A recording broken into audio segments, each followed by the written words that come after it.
Kehidupan terakhir tokoh utama kita berakhir dengan cara yang menyakitkan. Ia tergeletak sekarat di lantai, sementara pacarnya tidur dengan pria lain di tempat tidur mereka. Dunia saat itu sedang berada di ambang kehancuran, sebuah kiamat telah turun dan sumber daya lebih berharga daripada nyawa manusia. Tapi cerita hidupnya tidak berhenti di situ. Setelah kematiannya, ia terlahir kembali. Kesempatan untuk menulis ulang nasib buruk itu kini terbuka lebar, dan balas dendam terhadap semua orang yang pernah menjatuhkannya menjadi tujuan hidup barunya. Kekacauan mulai melanda dunia. Sebuah gunung berapi meletus di tengah kota besar. Sebuah bus komersial melaju kencang di antara reruntuhan kota, membawa puluhan penumpang yang berusaha melarikan diri. Beberapa hari sebelumnya, letusan bawah Laut Gunung Fuji telah memicu gempa besar yang menewaskan puluhan ribu orang. Kini bahkan kota kecil pun harus dievakuasi karena bencana yang terus bertambah hebat. Di dalam bus itu, seorang wanita baru menyadari bahwa karena terlalu terburu-buru naik, ia lupa membawa perbekalan evakuasi. Ia berkata bahwa ia akan membeli semuanya di kota Jangan. Lelaki di sampingnya bertanya apakah ia sudah melihat berita terakhir. Semua barang di gudang Walmart dan Ali di kota Jongnan telah dipindahkan. Namun kabar itu sudah lama. Hari ini Danau Dongming di Sanang telah mengering dan gudang Darong juga sudah kosong. Wanita itu memperkirakan nilai total dari semua persediaan itu bisa mencapai ratusan miliar. Tapi kenyataannya jumlahnya sudah mencapai triliun. Seorang pria di kursi belakang menambahkan bahwa kehilangan suplai dan bencana alam hanyalah permukaan dari apa yang sedang terjadi. Kiamat sedang menghampiri. Suasana di dalam bus menjadi mencekam, sebagian penumpang mulai merasakan ketakutan, meskipun banyak dari mereka tidak benar-benar mempercayai pria aneh itu. Salah satunya bahkan berkata bahwa ia justru menantikan hari kiamat. Menurutnya, di masa itu, semua makhluk hidup akan menjadi setara. Tapi pria aneh itu tahu, dunia tidak akan pernah menyamakan semua manusia. Bahkan saat kiamat sekalipun, ia tahu karena ia pernah mengalaminya sendiri di kehidupan sebelumnya. Kota-kota hancur, peradaban manusia lenyap, dan monster raksasa menguasai daratan. Harapan benar-benar hilang. Di kehidupan lamanya, ia hanyalah seorang kurir biasa yang sama. Terkejutnya saat dunia mulai runtuh. Ketika kiamat terjadi, pelepasan energi matahari yang tak normal mengubah segalanya. Suhu atmosfer meningkat tajam, kerak bumi berguncang berkali-kali, dan monster-monster dari bawah tanah mulai muncul ke permukaan. Dunia berubah dan tatanan baru pun terbentuk. Kelangkaan sumber daya menjadi sangat ekstrim. Hanya untuk mendapatkan mie instan, sosis, atau sepotong es, orang-orang rela memberikan segalanya. Namun pria ini berbeda.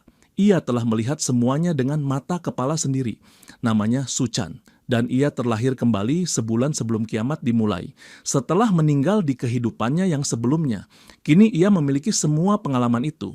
Ia punya waktu untuk bersiap dan ia tidak akan menyia-nyiakannya. Saat sedang berpikir, wanita dari bus tadi menghampirinya. Ucapannya tadi membuat wanita itu takut dan kini ia ingin ada seseorang menemaninya. Tapi Suchan tidak tertarik. Ia punya urusan yang jauh lebih penting. Begitu bus sampai di tujuannya, ia turun sendiri. Ia tak butuh siapapun yang bisa menghambatnya. Ia tahu betul bahwa yang paling penting saat kiamat adalah suplai. Di kehidupan sebelumnya, ia terlalu banyak membuang waktu untuk mencari barang, jadi kali ini ia harus mempersiapkannya dari awal. Tujuannya jelas, gudang tempat ia bekerja sebagai kurir. Ia mengambil jaket kerja dari gantungan di dekat pintu dan masuk ke dalam area penyimpanan. Seorang rekan kerja menegurnya karena telat 21 detik, berarti gajinya akan dipotong setengah hari. Suchan hanya meminta maaf dan masuk lebih dalam ke dalam gudang untuk mulai membersihkannya. Di kehidupan sebelumnya, saat kiamat datang, bos gudang ini langsung kabur. Gaji tahunannya hangus begitu saja. Jadi semua barang di sini akan ia anggap sebagai kompensasi. Untuk bisa mengambil semuanya, ia mengaktifkan kekuatan miliknya, sebuah kemampuan ruang. Kemampuan ini memungkinkan dirinya untuk memasukkan semua benda di sekitarnya ke dalam ruang kubus super besar, panjang, lebar, dan tingginya masing-masing puluhan ribu meter sesuai kehendaknya. Ruang itu terbuka di dalam gudang dan ia mulai mengambil semua yang ada. Beras, minyak goreng, daging, dan berbagai bahan makanan lain langsung tersedot ke dalam ruang miliknya. Bahkan rak-rak penyimpanan ikut terbawa. Berkat kekuatan ini, ia bisa mendapatkan semua suplai tanpa mengeluarkan uang sepeser pun. Di kehidupan sebelumnya, bahkan mie instan saja terasa seperti barang mewah. Tapi kini ia bisa menyimpan beberapa ton makanan segar dalam ruang yang membekukan waktu. Memastikan semua bahan tetap segar selama apapun ia simpan. Akhirnya, ia tak perlu lagi makan tanah demi bertahan hidup seperti kehidupan sebelumnya. Setelah semua suplai terkumpul, Suchan bisa bernapas lega. Beban dari ingatan masa lalu terasa sedikit terangkat, tapi rasa tenang itu tak bertahan lama.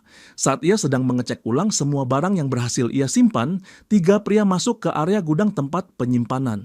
Mereka datang untuk mengangkut suplai, tapi yang mereka temukan hanyalah aula besar kosong tanpa satu barang pun tersisa. Satu-satunya orang di sana adalah pria asing yang berdiri tenang di tengah ruangan. Dengan bingung mereka bertanya kemana semua barang menghilang. Tanpa ragu sedikit pun, Suchan langsung mengatakan bahwa semuanya sudah ia ambil untuk dirinya sendiri. 3 pria itu terkejut dengan pengakuan santainya dan langsung mencoba menangkapnya. Namun ia dengan mudah menghindar menggunakan kekuatannya melesat keluar dari gedung sambil menyebutkan bahwa dia tidak akan pernah telat lagi karena dia berhenti kerja. Dalam sekejap sebelum salah satu dari mereka bisa menyentuhnya, tubuhnya menghilang, meninggalkan ketiganya yang kebingungan mencari keberadaannya di gudang kosong. Di luar, sebuah portal terbuka dekat permukaan tanah dan tubuhnya melesat keluar, mendarat dengan mulus di gang sempit di antara gedung-gedung. Kemampuan keduanya ini bernama lompatan ruang. Kekuatan yang memungkinkannya berpindah sejauh 3 meter ke arah manapun sesuai kehendaknya. Di kehidupan sebelumnya, kemampuan ini telah menyelamatkan nyawanya berkali-kali saat ia menerobos bangunan tua untuk mencari suplai atau kabur dari kejaran monster mutan. Misi belanja gratis akhirnya selesai. Ia melemparkan jaket kerjanya ke udara, membiarkannya melayang lalu jatuh entah kemana. Langkah kakinya menjauh dari gudang dengan rasa puas, tapi ketenangan itu kembali terganggu saat ponselnya bergetar. Sebuah pesan siaran darurat masuk. Isinya memberitahukan bahwa bumi sedang mengalami pergerakan ekstrem yang menyebabkan bencana alam lokal di berbagai wilayah. Pesan itu memperingatkan warga untuk berhati-hati, tapi juga meyakinkan bahwa kejadian ini tidak akan mempengaruhi kehidupan sehari-hari. Pemerintah meminta publik untuk tetap tenang. Apakah mereka benar-benar tidak tahu bahwa dunia akan segera berakhir? Suchan masih menatap layar saat tiba-tiba ponselnya berdering. Nama yang muncul membuat wajahnya mengeras dan tangannya bergetar penuh amarah. Peneleponnya adalah Zhang Xiaokean. Hanya melihat namanya saja sudah cukup untuk membuat dadanya sesak. Dengan napas panjang, ia mengangkat panggilan itu. Begitu ponsel menempel di telinganya, suara wanita itu langsung terdengar memekakan. Suara penuh amarah. Sudah lama mereka tidak bicara. Dan kini Xiaoqian marah karena Suchan menghilang tanpa kabar. Ia bahkan menjual rumahnya lewat agen properti dan itu membuat wanita itu geram. Ia menyindir apakah Suchan benar-benar berpikir bisa mendapatkan wanita lain setelah menjual rumah itu. Wanita di ujung telepon itu adalah tunangannya. Meskipun Suchan sudah lama tak ingin lagi mendengar suaranya. Di sisi lain panggilan, Xiaoqian sedang memoleskan lipstik, baru saja selesai berselingkuh dengan pria lain. Pria bernama Xiaoyu sedang santai di atas ranjang di belakangnya. Xiaoqian terus menghina Suchan, bertanya apakah ia masih ingat tanggung jawabnya sebagai pria. Meskipun ia mungkin tidak peduli soal rumah itu, dia, sebagai wanita, ingin rumah itu diberikan sebagai bukti cinta dan rasa aman. Begitu selesai berbicara panjang lebar, ia bertanya apakah ada hal lain yang ingin ia katakan. Sikap dingin Suchan membuat wanita itu makin kesal. Ia lalu memberikan ultimatum. Jika Suchan tidak segera kembali dan menyerahkan rumah itu padanya, maka pernikahan mereka dibatalkan. Ia mengatakan bahwa ia sedang dalam perjalanan kembali ke Shangdu dan berharap mereka bisa bicara lagi begitu sampai. Tapi Suchan langsung memutus sambungan tanpa memberi jawaban. Di kehidupan sebelumnya, Xiaoqian bersamanya selama 5 tahun penuh di tengah kiamat. Ia mati-matian mencari suplai, memberinya tempat berlindung, dan terus melindunginya. Jika bukan karena Suchan, wanita itu pasti sudah mati kelaparan di jalanan. Tapi semua pengorbanannya berakhir sia-sia. Ia dikhianati berkali-kali. Wanita itu berselingkuh dengan pria kasar bernama Xiaoyu. Pria yang sering memukuli Suchan setiap kali ia pulang tanpa membawa apa-apa. Mereka bahkan pernah menuduhnya menyembunyikan barang-barang demi diri sendiri. Sampai pada akhirnya Suchan dibunuh. Ia ditusuk tepat di rumah perlindungan yang ia bangun dengan susah payah di hadapan Xiaoqian yang hanya berdiri diam menonton. Bahkan setelah ia tewas, wanita itu justru bersenang-senang dengan Xiaoyu di depan jasadnya, menyebutnya pria lemah tak berguna. Semuanya masih terekam jelas dalam ingatannya. Luka itu tak pernah sembuh. Tapi kini ia punya kesempatan untuk membalas. Kali ini, baik Zhang Xiaoqian maupun Xiaoyu akan membayar semua yang telah mereka lakukan. Mereka tidak akan mati begitu saja.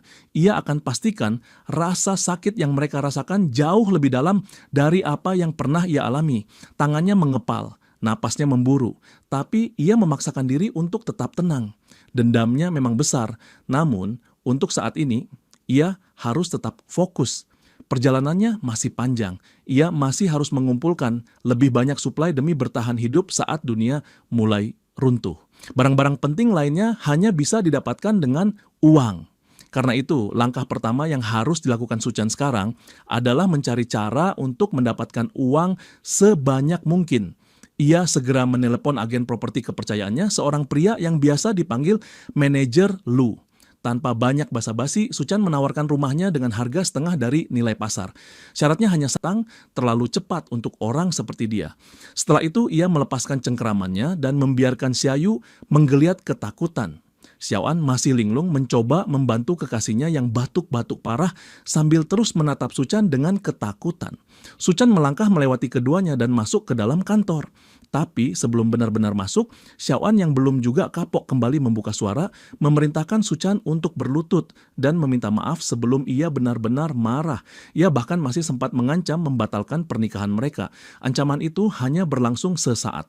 Begitu Su Chan menoleh dan melemparkan tatapan membunuh, keduanya langsung membeku. Tanpa sepatah kata pun, mereka kabur terbirit-birit meninggalkan tempat itu. Baru setelah keduanya menghilang dari pandangan, Su Chan masuk ke dalam kantor dan disambut oleh manajer Lu yang sudah menyiapkan segelas air. Wajah pria paruh baya itu tampak penuh antusiasme.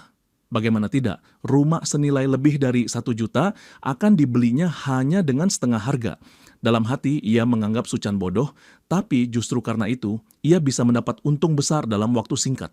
Tanpa banyak bicara, ia langsung menyetujui pembayaran penuh dan menyerahkan kontrak penjualan untuk ditandatangani. Begitu proses selesai, Su Chan keluar dari kantor itu dengan saldo rekening yang hampir bertambah 1 juta. Meski bencana alam terjadi di mana-mana, kota Chengdu tempat ia tinggal masih terasa tenang. Kota ini terletak di pedalaman, jauh dari pusat gempa, tsunami maupun letusan gunung berapi yang mengguncang Asia. Pemerintah juga terus berusaha menjaga ketenangan masyarakat. Meski dunia di luar mulai retak, keseharian warga Chengdu masih terasa normal. Su Chan melangkah tanpa tergesa sambil memikirkan langkah selanjutnya. Di tengah jalan, ia melewati sebuah selebaran bertuliskan penawaran pinjaman cepat dan mudah. Itu memberinya ide. Ia memutuskan untuk memanfaatkan sertifikat rumahnya untuk menggadaikan properti dan mendapat tambahan dana. Langkah berikutnya membawanya ke sebuah kantor pinjaman bernama Great Sea Loans. Di sana ia disambut oleh seorang pria bertubuh besar yang sedang mengisap rokok. Sosok itu adalah Wang Dei, kakak kandung dari Xiaoyu. Di kehidupan sebelumnya, pria ini menjadi santapan para mutan hanya beberapa minggu setelah kiamat dimulai. Sekarang Dei sedang menilai nilai properti Su Chan dan tampaknya tidak terlalu terkesan. Namun, ia tetap menawarkan 500 juta sebagai pinjaman dengan syarat Su Chan harus meninggalkan sertifikat rumahnya. Sebagai bentuk komitmen, Su Chan menuntut tambahan 100.000 dibayarkan langsung di muka. Ia meletakkan sertifikat di atas meja dan menatap pria besar itu tanpa gentar, sambil berjanji akan mengembalikan semuanya dalam waktu seminggu dan memberi keuntungan bagi mereka berdua. Dei tertarik. Ia merasa Su Chan seperti penjudi nekat, tipe orang yang rela menjual orang tuanya sendiri demi keuntungan. Dalam hatinya, ia mencibir keputusan Su Chan. Mana mungkin seseorang bisa mengubah hidup dalam 1 hari? Ia sama sekali tidak tahu seberapa jauh rencana Su Chan sebenarnya. Dengan senyum licik, ia menghisap rokoknya dan menyetujui kesepakatan selama sertifikat rumah dijaminkan pada perusahaannya. Kesepakatan ditutup. Su Chan meninggalkan kantor itu untuk kedua kalinya hari itu dengan tambahan lebih dari 500 juta di rekeningnya. Kini ia memiliki cukup uang untuk membeli semua suplai yang dibutuhkan demi menghadapi akhir dunia. Di tempat lain, Xiaoan dan Xiaoyu berjalan tertatih-tatih melintasi taman setelah melarikan diri dari amukan Su Chan. Xiaoyu masih kesulitan bernapas dan terlihat limbung, sementara Xiaoan terus mengomel. Menurutnya, ia hanya menginginkan rumah yang seharusnya menjadi milik mereka bersama. Itu bukan permintaan yang berlebihan, namun Suchan malah menyakitinya, bekas tamparan di wajahnya masih terasa membakar. Ia bersumpah akan membalas. Xiaoyu yang masih memegangi lehernya juga menyatakan hal yang sama. Pria itu sudah memutuskan untuk meminta bantuan kakaknya, Wang Dei, agar menghabisi Suchan sekali dan untuk selamanya. Di saat keduanya masih membicarakan amarah dan dendam mereka, mata mereka tiba-tiba menangkap sosok yang tak asing sedang melenggang santai di trotoar. Sosok itu tak lain adalah Suchan berjalan dengan tenang seperti tak terjadi apa-apa menuju tujuannya berikutnya. Xiaoan dan Xiaoyu langsung terdiam, heran bagaimana pria itu bisa begitu santai setelah apa yang baru saja terjadi. Rasa penasaran muncul, membuat mereka memutuskan untuk mengikutinya diam-diam. Mereka ingin tahu apa yang sebenarnya sedang dilakukan Suchan hingga ia bisa sebegitu percaya dirinya. Sementara itu, langkah Suchan terus terarah. Tujuannya kini adalah menemukan sumber persediaan besar sebelum dunia runtuh sepenuhnya. Dalam ingatannya, banyak gedung komersial hancur akibat banjir air laut dan pembekuan mendadak di suhu ekstrim. Tapi ada satu tempat yang bertahan sampai akhir. Green City Hotel. Bangunan itu berhasil melewati semua bencana alam dan karena itu ia memilih untuk pergi ke sana. Berdasarkan pengalamannya di masa lalu, suite presiden di dalam hotel itu dilengkapi fasilitas lengkap termasuk kolam renang. Tempat itu bisa sangat membantunya menghadapi suhu ekstrem. Ia pun mulai mempertimbangkan untuk menjadikannya markas pribadi, bahkan tempat tinggal permanen jika perlu. Meskipun banyak gudang di kota sudah kosong, Suchan tahu gudang hotel itu masih penuh dengan bahan makanan dan makanan siap saji. Saat ia melangkah ke dalam Green City Hotel, seorang wanita langsung memperhatikannya. Ia memperkenalkan diri sebagai Li Xinrui, manajer restoran hotel tersebut, dan menanyakan bagaimana ia bisa membantu. Tanpa basa-basi, Suchan menyampaikan niatnya. Ia ingin memesan 1.000 meja makanan untuk sebuah perjamuan. Jumlah yang disebutkan membuat sang manajer tercengang. Ia sempat kehilangan kata-kata, tapi akhirnya dengan cepat menegaskan bahwa permintaan seperti itu bisa mereka penuhi. Ia juga menjelaskan bahwa harga per meja bisa bervariasi, mulai dari 5.000, 10.000 hingga 100.000 yuan. Suchan langsung memilih paket 10.000 per meja. Itu berarti total biaya mencapai 10 juta. Ia bersedia membayar uang muka 50.000 dengan syarat makanan dikirimkan ke alamat yang akan ia berikan nanti. Sang manajer sangat terkesan dengan gaya muda pria itu dan diam-diam mengira Suchan adalah anak orang kaya yang menyembunyikan identitasnya. Ia tentu tidak tahu bahwa semua uang itu berasal dari pinjaman besar dan hasil penjualan rumah secara kilat. Tetap saja ia menerima syarat uang muka itu dan mengarahkan Suchan ke kantornya untuk menyelesaikan pembayaran. Meski biaya bahan bakunya saja mungkin setara 50.000, sang manajer tahu bahwa menjalin hubungan dengan orang kaya adalah investasi yang harus dijaga dengan negosiasi yang cerdas. Dalam perjalanan ke kantornya, ia bertanya apakah Suchan sedang bersiap untuk menikah. Karena tak punya alasan lain untuk menjelaskan permintaan gila itu, Suchan hanya mengangguk dan membenarkan. Ia bahkan sekalian meminta untuk dipesankan suite presiden di hotel itu untuk tempat tinggalnya. Setelah semua negosiasi selesai, ia keluar dari hotel dengan puas. Dengan hanya 50.000, ia berhasil mengamankan makanan senilai 10 juta. Lagi pula, ketika dunia berubah menjadi neraka yang membara, bahkan satu balok es akan bernilai miliaran. Di dalam hotel, sang manajer juga merasa senang. Ia mengira semua ini disiapkan untuk bulan madu mewah. Dalam pikirannya, siapapun wanita yang dinikahi Suchan pasti wanita paling beruntung di dunia. Namun, di saat ia masih larut dalam pikiran bahagia itu, Xiaoan tiba-tiba muncul dan langsung menanyakan keberadaan Suchan. Manajer Lu tidak langsung menjawab, melainkan menanyai siapa perempuan itu. Xiaoan dengan bangga menjawab bahwa ia adalah pacar Suchan dan ingin tahu apa yang dilakukan pria itu di hotel tersebut. Setelah memastikan identitasnya, manajer itu memberitahu bahwa pacarnya barusan memesan perjamuan 1.000 meja di hotel mereka. Ia bahkan memuji betapa beruntungnya punya kekasih seperti Suchan. Namun dalam benaknya ia mengevaluasi Xiaoan sebagai wanita biasa saja.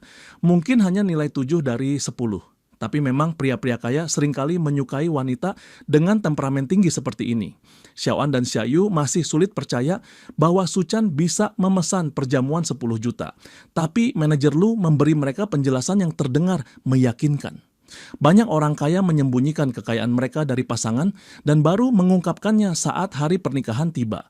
Mereka masih ragu mengingat sikap Suchan akhir-akhir ini yang dingin dan menjauh dari mereka. Tapi semua keraguan itu runtuh saat Lu menunjukkan bukti transfer 50.000 sebagai uang muka. Keduanya meninggalkan hotel dengan pikiran yang kalut. Untuk siapa perjamuan itu? Apakah Suchan benar-benar akan menikah? Apakah ia sedang menyiapkan perayaan besar untuk memperkenalkan Xiaoan ke lingkaran orang-orang kayanya? Xiaoan mulai berfantasi. Mungkin ini semua dilakukan demi dirinya. Xiaoyu yang berdiri di sampingnya mulai bertindak lebih jauh.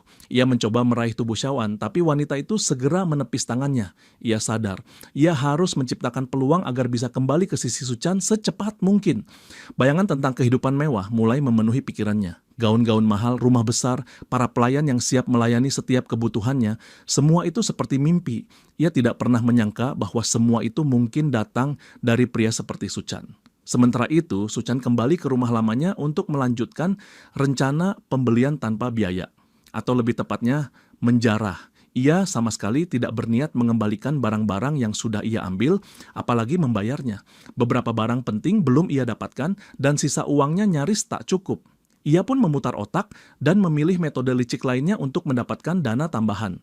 Lewat pinjaman kilat dari aplikasi online, ia bisa mengantongi banyak uang dalam waktu singkat. Sore itu, Suchan mengunduh lebih dari 80 aplikasi sekaligus. Ia menghabiskan berjam-jam mengambil selfie, mengisi data, dan berhasil mengamankan pinjaman yang nilainya mulai dari 30.000 ke atas. Saat seluruh proses peminjaman selesai, total dana yang berhasil dikumpulkan Suchan mencapai sekitar 970.000 yuan. Dengan modal sebesar itu, ia akhirnya siap memulai aksi belanja gilanya. Namun belum sempat melangkah lebih jauh, tubuhnya ambruk di atas kasur. Rasa lelah membuatnya nyaris pingsan, tapi tak ada waktu untuk istirahat. Masih banyak barang penting yang harus ia buru, yang dibutuhkan bukan lagi sekadar makanan kaleng dari supermarket. Ia harus membeli tungku pemanas, pembuat es, balok es, batu bara bebas asap, dan berbagai perlengkapan lain yang sulit ditemukan di toko biasa. Untungnya semuanya tersedia secara online dan pengirimannya pun sangat cepat. Seluruh barang ini akan jadi penentu hidup matinya ketika dunia mulai dilanda panas membara dan dingin ekstrim. Kelangsungan hidupnya bakal sepenuhnya bergantung pada seberapa siap ia mengatur suhu di sekelilingnya. Tanpa membuang waktu, ia mulai menghubungi berbagai perusahaan untuk memesan semua kebutuhan itu. Langkah pertamanya, memesan 2.000 ton batu bara bebas asap, dan ia langsung menawarkan uang muka sebesar 500.000 yuan.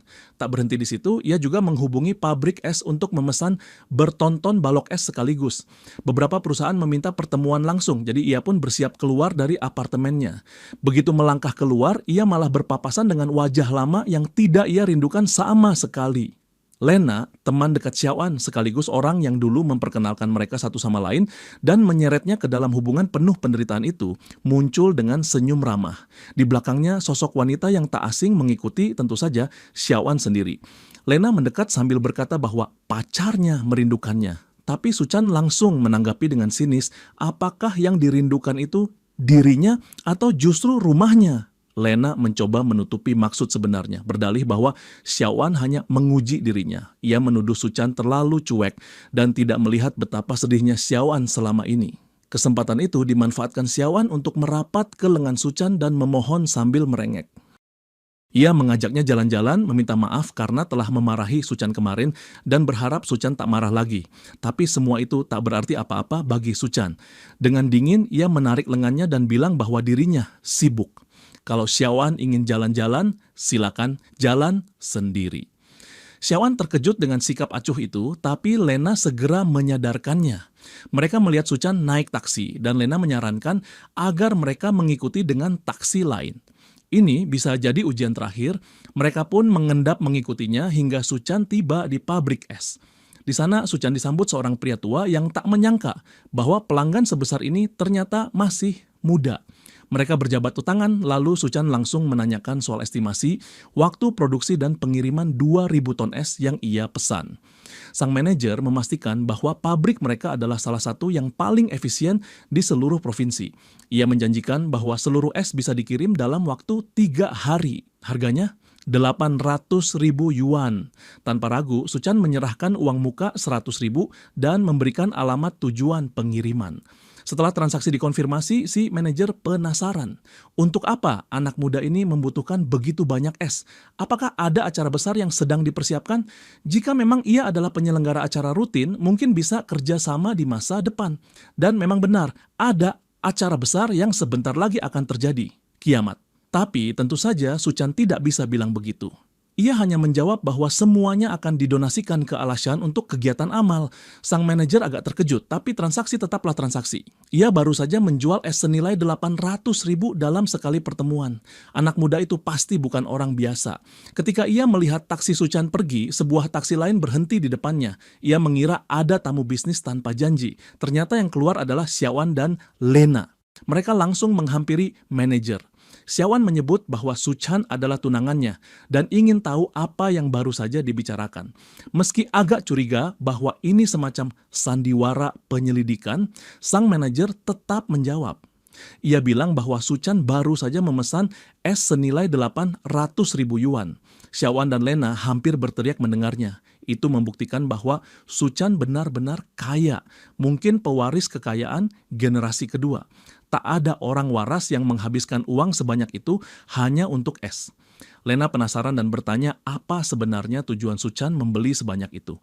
Sang manajer menjawab, seperti yang ia dengar, bahwa es itu akan didonasikan untuk kegiatan sosial. Itu jawaban paling tak terduga yang pernah mereka dengar. Sementara itu, Su-chan akhirnya berhasil membeli semua perlengkapan yang dibutuhkan untuk menghadapi kiamat yang akan datang. Kini ia memutuskan untuk menikmati sedikit waktu tersisa sebelum dunia berubah jadi neraka. Di kehidupan sebelumnya, ia terlalu sibuk bekerja sampai tak pernah sempat menikmati hidup. Bahkan nongkrong di kafe kecil pun terasa mustahil. Kali ini ia pergi ke restoran mewah untuk bersantai dan menikmati momen. Seorang pelayan menyambutnya dan memberikan buku menu. Di sana tertera hidangan lezat seperti ayam mentega, naan, dan steak asap. Semua menu berharga mahal, bahkan masing-masing bisa mencapai jutaan. Salah satu menu di daftar makanan restoran itu langsung menarik perhatiannya. Tak ada keterangan jelas, hanya disebut sebagai menu misterius dengan harga fantastis, 17.000 yuan. Rasa penasaran membuatnya bertanya, dan sang pelayan menjelaskan bahwa itu adalah hidangan spesial yang diracik langsung oleh koki kepala restoran. Komposisinya tidak tetap, karena sepenuhnya tergantung pada inspirasi sang koki saat itu. Su-chan tersenyum kecil, kedengarannya menarik. Di kehidupan sebelumnya, saat kiamat dimulai, kekuatan misterius menyebabkan banyak makhluk berubah dan berevolusi menjadi monster mengerikan. Salah satunya adalah ular raksasa yang muncul di tengah banjir besar di hari-hari awal kehancuran. Ia tahu semua itu akan kembali terjadi. Maka meski hatinya sempat diliputi kecemasan, pandangannya langsung teralihkan ketika seorang wanita berambut merah muda muncul sambil membawa makanannya. Wanita itu memperkenalkan diri sebagai koki kepala restoran dan menyajikan hidangan yang ia racik sendiri, katanya berdasarkan karakter Su-chan. Tapi bagi Su-chan, dia tak butuh pengenalan. Ia mengenal wanita ini dari kehidupan sebelumnya. Ia adalah Duan Ya, dijuluki koki neraka. Wanita yang mampu mengolah daging busuk monster menjadi makanan menggoda yang tak bisa ditolak siapapun. Namun, semua masakan itu mengandung mutasi mematikan dari dalam tubuh para monster. Siapapun yang memakannya akan mati perlahan. Ekspresi wajah Su-chan yang suram membuat sang koki merasa tidak nyaman. Ia menyangka Su-chan mencurigainya akan meracuni makanan. Maka ia buru-buru menjelaskan bahwa makanan kali ini bernama Dual Fat Life, sepotong steak unik yang diolah dengan dua cara. Satu sisi ditumis dengan mentega coklat, sementara sisi lainnya dibalut dengan pastry lalu digoreng renyah. Perpaduan rasa yang konon akan membekas di lidah. Su-chan tetap menjaga ekspresinya lalu mencicipinya perlahan. Rasanya luar biasa. Setiap gigitan terasa sepadan dengan harga mahal yang ia bayar. Andai di masa kiamat nanti wanita ini bisa memasak untuknya. Tapi kemungkinan besar ia akan meracuninya tanpa ia sadari. Sementara itu, di luar restoran, Xiaowan dan Lena memandangi bangunan mewah itu dengan iri. Mereka penasaran apa yang sedang dimakan Su-chan. Kabar yang beredar menyebutkan bahwa satu hidangan di restoran itu minimal 10.000 yuan.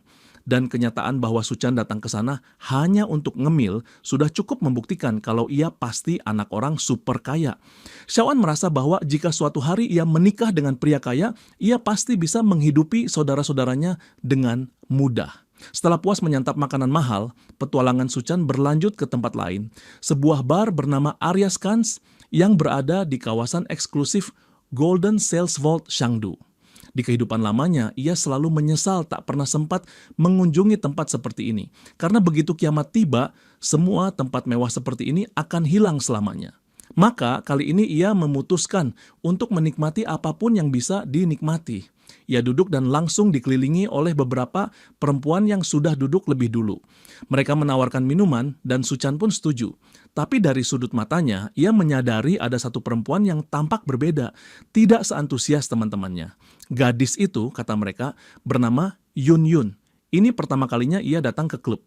Pacarnya baru saja selingkuh dan parahnya bukan dengan wanita muda, tapi dengan wanita yang jauh lebih tua. Yun Yun tampak sangat terpukul. Ia menenggak satu gelas penuh minuman keras, lalu membanting gelasnya ke meja. Tanpa basa-basi, Yun Yun bertanya apakah Suchan masih sendiri dan mengajaknya bersenang-senang malam ini. Teman-temannya bersorak mendukung. Namun dari kejauhan, Xiaoan dan Lena diam-diam telah masuk ke klub dan memperhatikan keduanya yang tampak akrab di sudut ruangan. Suchan tentu menyadari itu. Maka tanpa berkata apapun, ia memegang bahu Yun Yun dan mengajaknya naik ke lantai atas. Kedua gadis itu langsung mengejar. Begitu sampai di salah satu kamar acak, ia mengunci pintu dari dalam. Ia sempat meminta maaf karena membawanya naik dengan terburu-buru, tapi Yun Yun tampaknya tak peduli. Ia hanya ingin mendekat dan merebah. Suchan tahu betul, ini bukan saatnya untuk bersikap bodoh. Ia tidak akan memanfaatkan gadis yang sedang rapuh. Sebaliknya ia mengetuk keningnya pelan dan memperingatkannya agar tak sering keluar ke tempat seperti ini. Ia menyarankan Yun Yun segera pulang dan mulai menimbun makanan selagi masih sempat. Ia juga menasihatinya agar berhati-hati dan tidak terlalu mudah percaya orang lain, karena kelihatannya ia lebih polos dari teman-temannya. Namun di dalam hatinya, Suchan sadar semua nasihat itu tidak akan banyak berarti. Karena sebentar lagi dunia tempat gadis ini hidup akan hancur. Ia berjalan menuju lorong belakang dan melihat dua wanita itu mulai menendang pintu-pintu untuk mencarinya. Dengan mereka ada di sini, tak ada peluang lagi baginya untuk menikmati malam itu. Ia pun kabur dari perburuan dua gadis obsesif itu dan memilih pulang. Keesokan harinya, semua pesanan yang ia buat akhirnya tiba.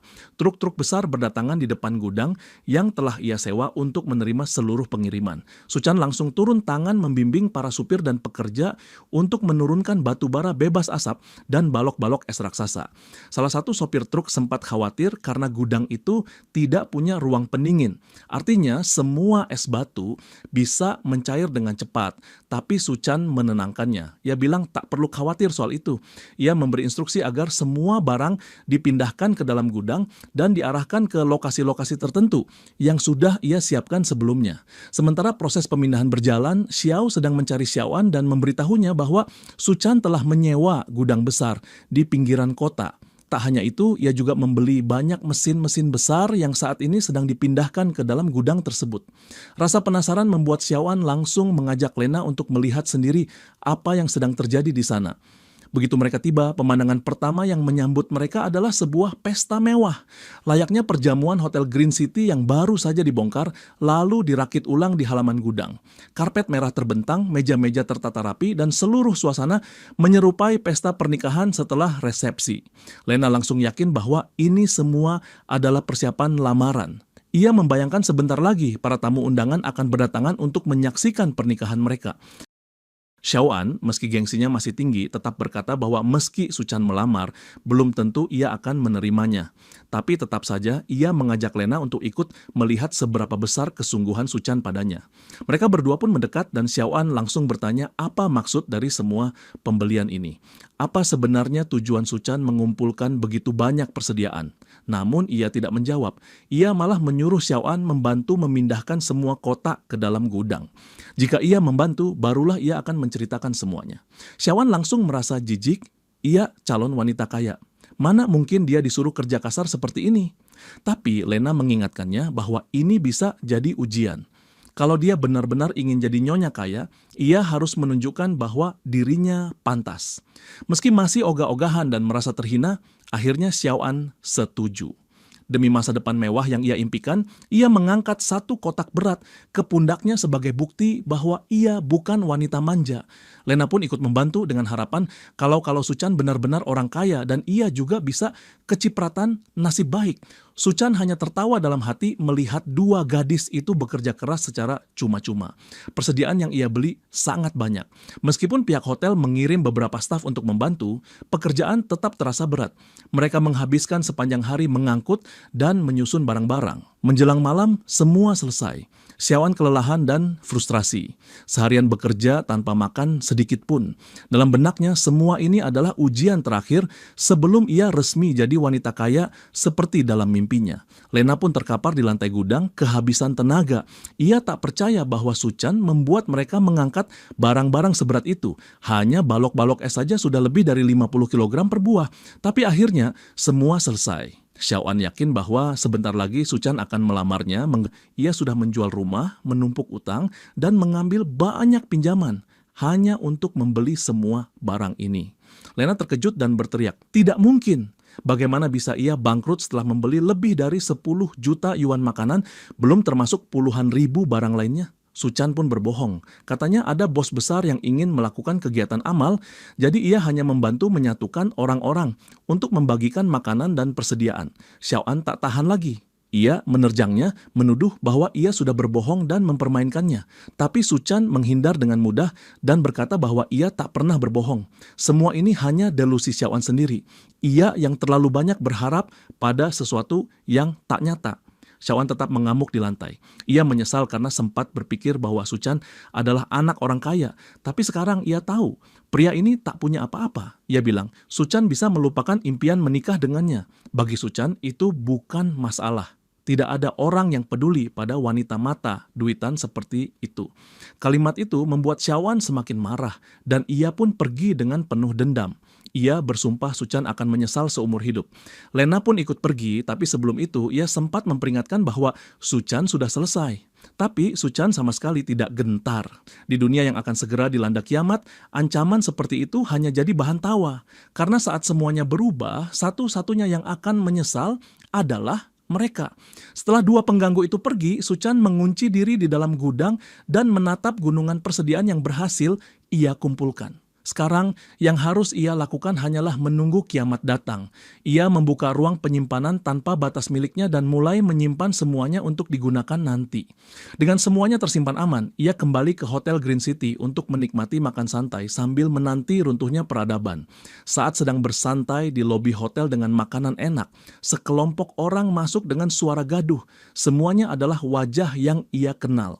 Dahai memberitahu Xiaoan bahwa ia hanya perlu mengikuti Xiao Yu untuk mendapatkan kehidupan mewah yang ia cari selama ini di Shangdu. Nama Dahai masih cukup disegani dan ia berjanji akan menjaga Xiaoan. Pria muda itu pun berjanji akan menebus semua perlakuan buruk yang pernah Suchan lakukan padanya. Menurutnya, Xiaoan seharusnya sudah sejak lama meninggalkan pria kasar itu dan bersama dirinya. Xiaoan langsung termakan janji-janji manis itu dan membiarkan dirinya digandeng pria tersebut saat mereka berjalan masuk ke hotel. Xiao Yu menambahkan bahwa kakaknya akan memastikan mereka bisa membalas perlakuan Suchan terhadap Xiaoan. Xiao Yu sendiri tidak terlalu buruk dan kakaknya cukup kaya. Bersama mereka pasti lebih baik daripada bersama penjilat seperti Suchan. Keributan itu akhirnya membuat Suchan angkat bicara. Ia menyindir bahwa Xiaoan memang tidak terlalu pilih-pilih dengan siapa ia mau bersama. Kemunculan mendadak Suchan mengejutkan mereka. Xiao Yu segera memberitahu kakaknya bahwa inilah pria yang berani menyerangnya. Dahai langsung mengenalinya sebagai orang yang baru-baru ini meminjam uang dalam jumlah besar darinya. Sebenarnya ia sudah berniat mencari pria itu sejak lama. Tapi setelah tahu bahwa orang ini juga mengganggu adiknya, ia punya rencana lebih besar untuk menghajarnya. Xiao Yu terkejut bahwa kakaknya mengenal Suchan. Dahai menjelaskan bahwa Suchan adalah orang yang menggadaikan rumahnya dan meminjam lebih dari 500.000 yuan darinya. Dan kebetulan besok adalah hari jatuh tempo pembayaran utang tersebut. Tampaknya mereka berdua punya dendam pribadi pada Su Chan. Xiao An merasa jijik mengetahui bahwa pria itu sampai meminjam uang dari Dahai. Baginya, pria seperti itu jelas tak akan bisa melunasi utangnya seumur hidup. Untung saja ia tidak benar-benar terlibat dengan orang seperti itu. Tapi Su Chan tetap tenang. Ia hanya mengelap mulutnya usai makan tanpa sedikit pun panik. Dahai menunduk dan mengancam bahwa ia tak pantas bersantai di hotel, sementara orang yang memberinya pinjaman besar sedang berdiri tepat di hadapannya. Xiao Yu ikut berteriak bahwa Su Chan tak akan pernah bisa membayar utang itu. Lebih baik mereka menghabisinya saat ini juga. Kelompok preman di belakang mereka tersenyum sinis dan tampak siap menerkam Su Chan. Di tengah ketegangan itu, manajer Louis muncul dan mencoba menenangkan suasana. Dahai bersedia bicara baik-baik, asalkan Su Chan mau berlutut dan meminta maaf pada dirinya dan Xiao Yu. Jika itu dilakukan, mereka akan mempertimbangkan untuk menyelesaikan masalah dengan damai. Manajer Louis bertanya pada Su Chan apa sebenarnya yang sedang terjadi. Namun Su Chan menganggap mereka hanya serangga tak penting. Ucapan itu membuat Dahai geram dan langsung membanting tangannya ke meja dengan keras. Ia sudah cukup menghormati Su Chan, tapi hari ini semuanya selesai. Tak ada yang bisa menyelamatkannya dari apa yang akan terjadi. Setidaknya itulah yang ia pikirkan. Sampai beberapa orang baru masuk ke restoran hotel. Sosok pria di depan mereka langsung bertanya apa yang sedang terjadi. Dahai dan Su Chan langsung mengenali pria menyeramkan itu. Namanya adalah Gao Chang. Di kehidupan sebelumnya, Su Chan tahu pria itu dikenal sebagai pemecah tengkorak. Ia dan seorang koki menjadi kekuatan besar di dunia pasca kiamat Shangdu. Bahkan Su Chan pernah mendengar bahwa Hotel Green City menjadi titik awal mutasi pertama setelah kiamat. Besar kemungkinan kekuatan mematikan Gao Chang berasal dari saat ia berada di hotel saat mutasi dimulai.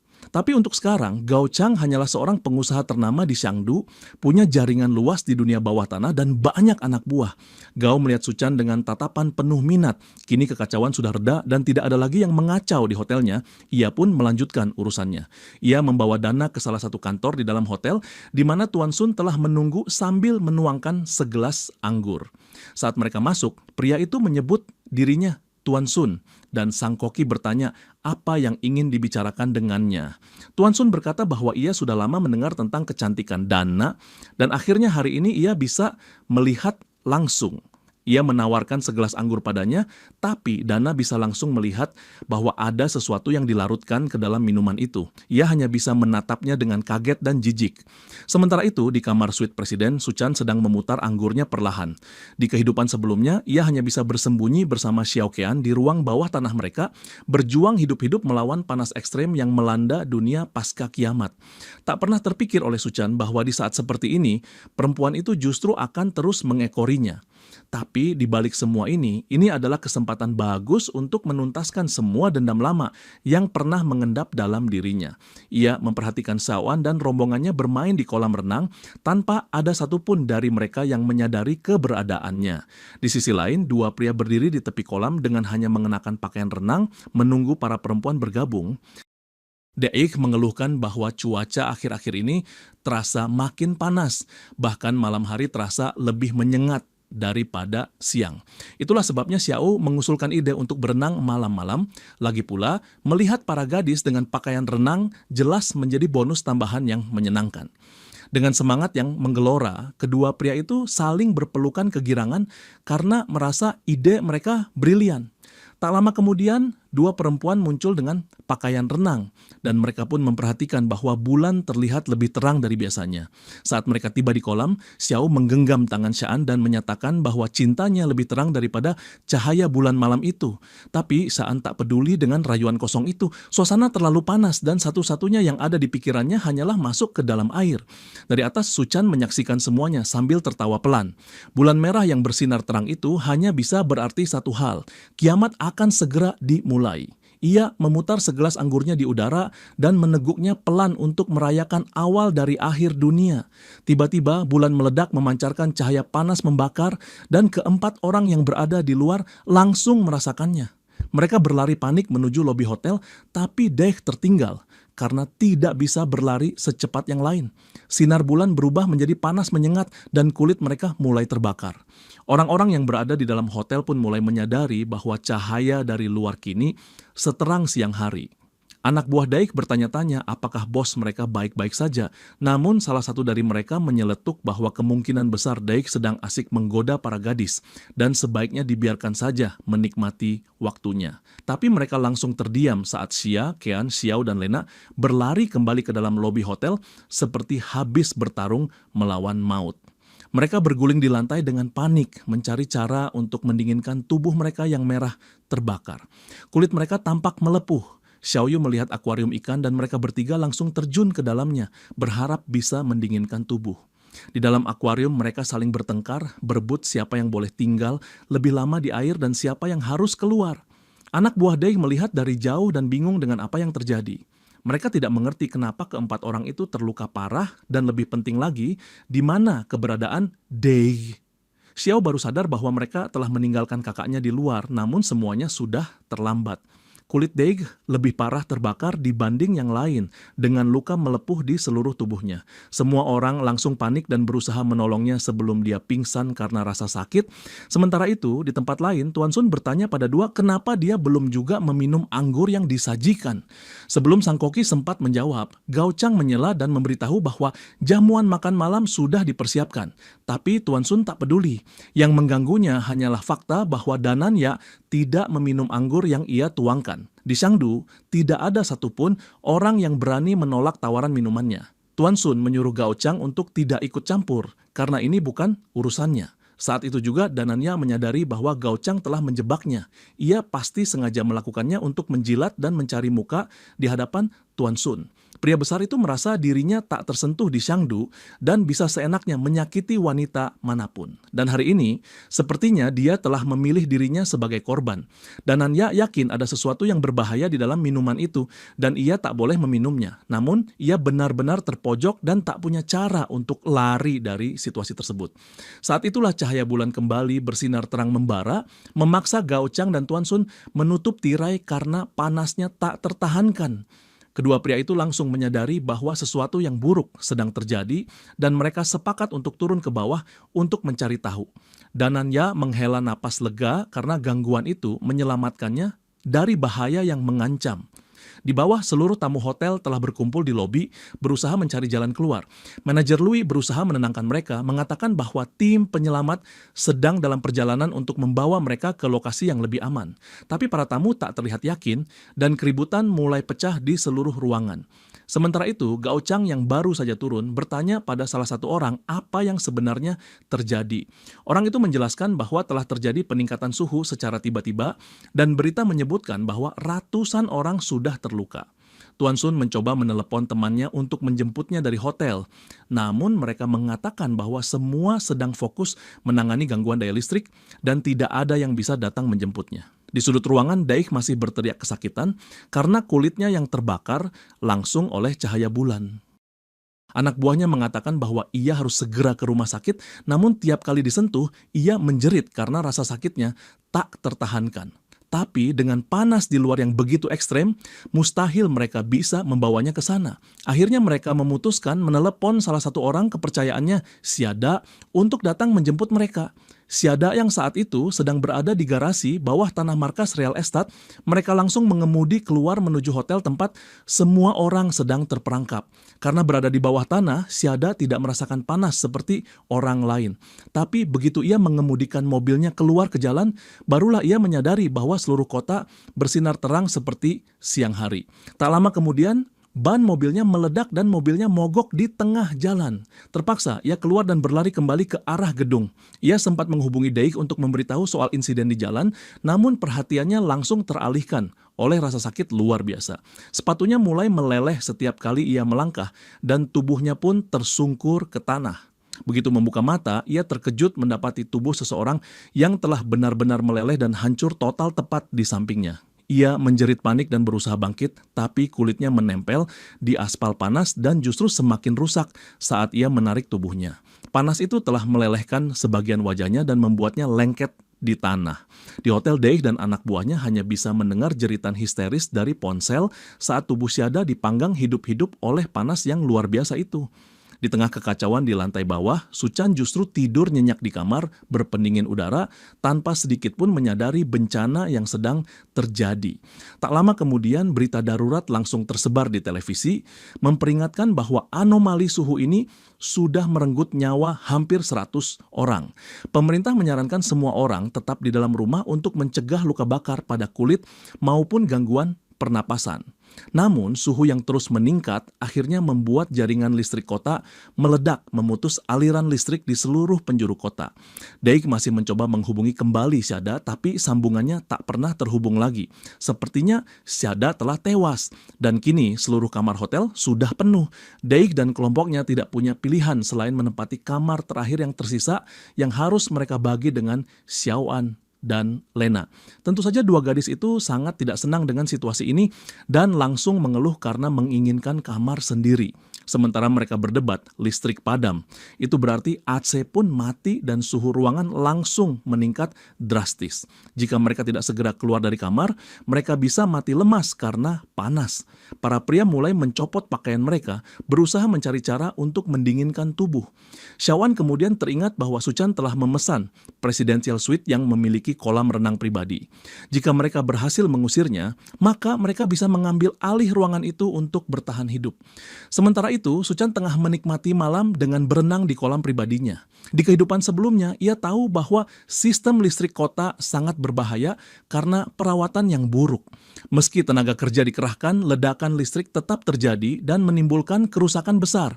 Karena itulah, ia memilih kamar dengan kolam renang dan juga mempersiapkan beberapa AC vertikal dengan baterai cadangan berkapasitas besar agar suhu ruangan tetap stabil.